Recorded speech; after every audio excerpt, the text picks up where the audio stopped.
Lesson 20. Clauses. Let's start. Let's understand.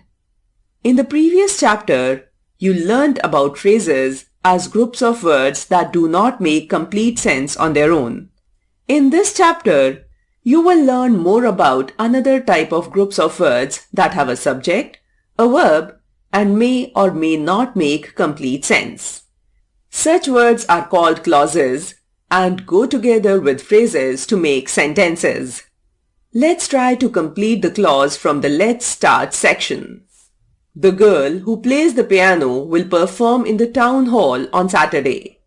The girl who plays the piano, clause 1, will perform in the town hall on Saturday.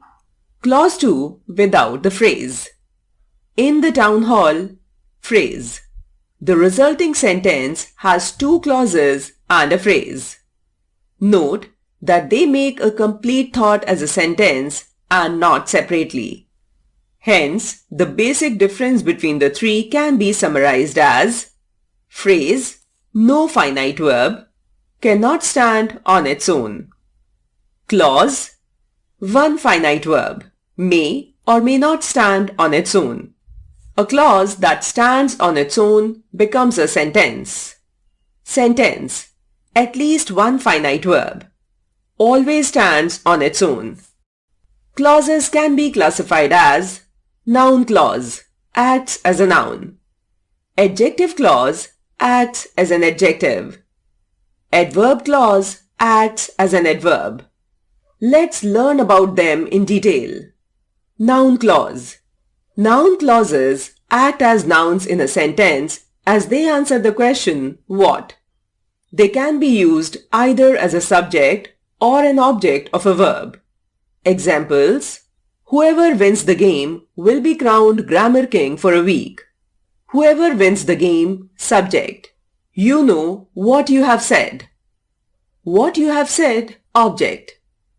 A noun clause may be introduced in any of the following ways. That. The parents said that they were unhappy with the security arrangements. Everyone had told him that things could go against him. Question words. It is a wonder why nobody spoke up against the management before. Nobody knew when he came in the hall and left it too. If or whether. The parents wanted to know if any action would be taken against the culprit. The principal asked them whether they would join the school's safety initiatives. Adjective clause. Adjective clauses act as adjectives in a sentence as they answer the question, who or which, about a noun or pronoun. Examples: Jemima, who is from Goa, will be our new paying guest. His book that tells the history of India is a bestseller. Remember the following about adjective clauses. They may be introduced by who, whom, whose, which, and that. They should be placed as close to the nouns they describe to avoid confusion or misunderstanding. Adverb clause.